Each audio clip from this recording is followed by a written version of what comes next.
Hello, I'm Mr. Eliason, and welcome to World History.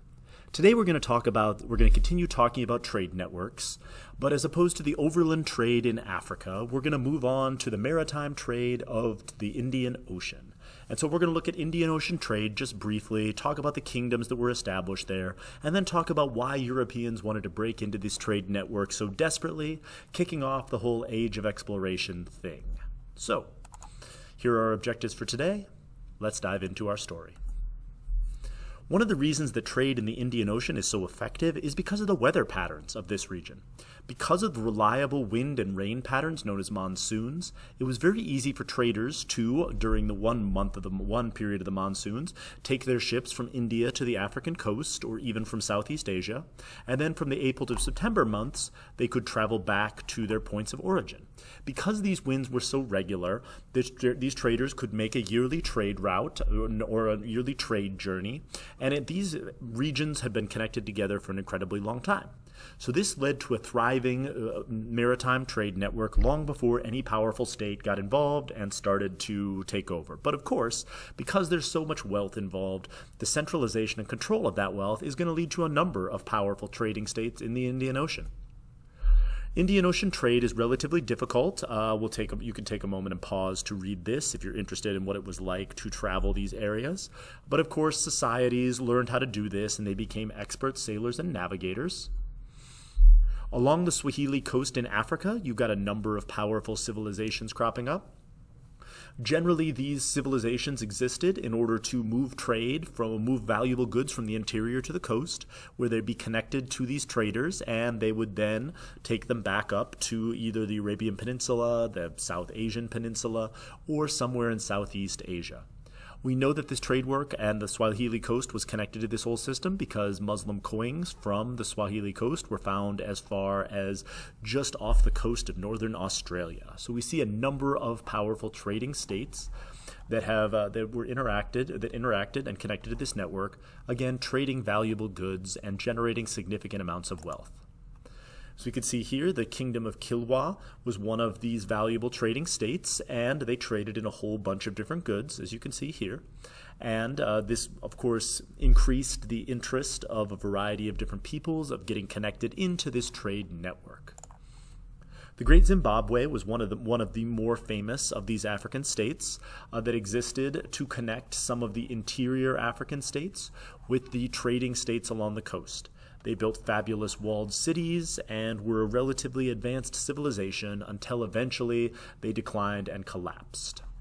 They were one of the many Bantu civilizations that developed in sort of southern and southeastern Africa.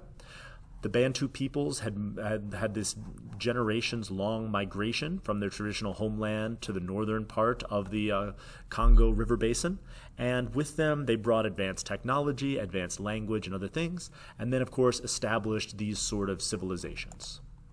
The Great Zimbabwe built relatively large fortresses and fortress cities, which we still have the ruins of today, but we don't have a lot of records from the Great Zimbabwe, and so how their civilization actually functioned remains somewhat of a mystery to us.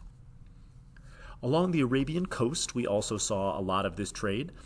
Obviously, Arab merchants wanted to connect these African civilizations with the massive amounts of wealth you find in South Asia, what is today India.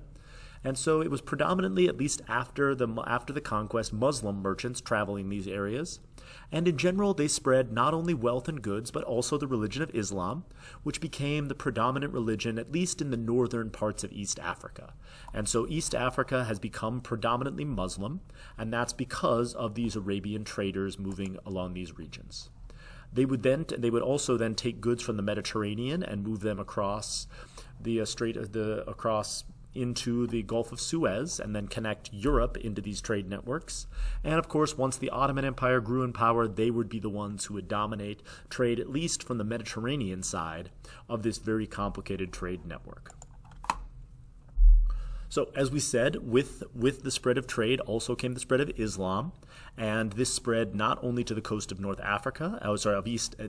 and East Africa, as you can see here, but also to Indonesia, which has become one of the largest, the most populous Muslim state on earth at this point.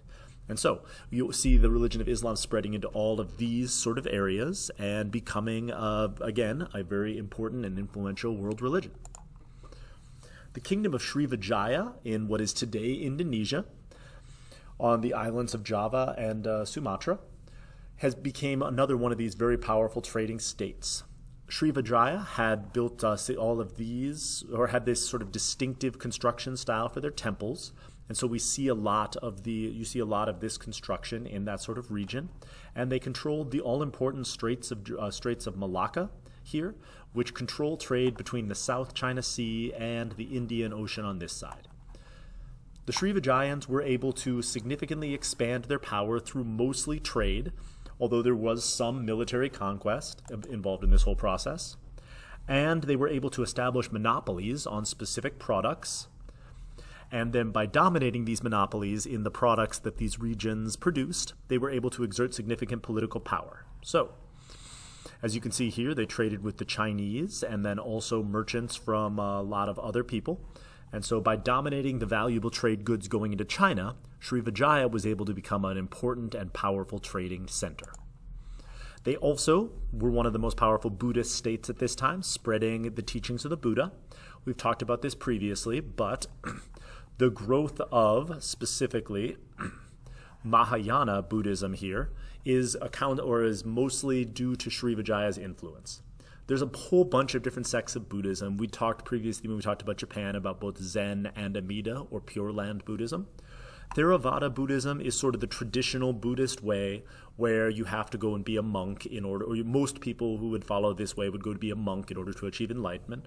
But yet Mahayana Buddhism is a much more everyday form of Buddhism, similar to the way that other world religions are practiced, where you practice Buddhist principles, but your entire life, your entire day does not need to be dedicated to meditation.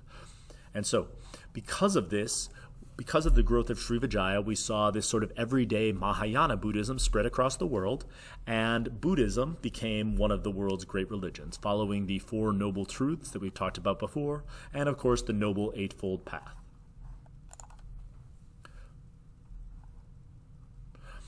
The other piece that they used is military conquest, and so as you can see here, because Srivijaya was so powerful, they were able to suppress the groups around them, and then were able to harvest valuable trade goods out of these regions, significantly increasing their wealth, and then also increasing their ability to project their military strength. Srivijaya, again, helped spread Mahayana Buddhism, which is still dominant in some of these parts of Indonesia, the parts that are at least not Muslim, and then, of course, helped spread Buddhist teachings into China and then later Japan. The control over the Straits of Malacca was, of course, incredibly important. Today, the modern city-state of Singapore sits right here in the Straits of Malacca. And so if you control these valuable trade routes, you could, of course, tax the trade coming through here, and you could make significant amounts of money. Eventually, Europeans came to try to attack and dominate these trade routes. The most important European explorer to attempt to dominate the Straits of Malacca is our good friend Alfonso de Albuquerque here. He was able to bring the Malaccan Sultan out of hiding and capture him in battle, and establish the Portuguese as the controllers of the Straits of Malacca, at least temporarily. Eventually, the Portuguese were displaced by the Dutch East India Company, who would come to dominate most of the Indian Ocean trade for at least until they were displaced by the British. The VOC was a ruthless trading company established by the Dutch. The Dutch were well known for their banking and commercial enterprises, and so by banking this company, they were able to control trade in all of these valuable goods, leading the Netherlands to at least temporarily become a relatively powerful and important state, due mostly to, again, their wealth in maritime trade. So, the Dutch East India Company is the first of these European corporations, not controlled specifically by the Crown, but given a charter to operate, that's going to exert significant both political, economic, and military power throughout this region, having their own private navy and soldiers to do their bidding. And so, when we talk about Indian Ocean trade, these powerful, independent European corporations are going to start playing an increasingly large role in the political organization. That brings us back to our objectives here. Hopefully you can answer them in some detail. Next time, we're going to bring in the other really important explorer and connect the continents together. So we'll introduce Christopher Columbus and talk about the Columbian Exchange. Thank you for listening.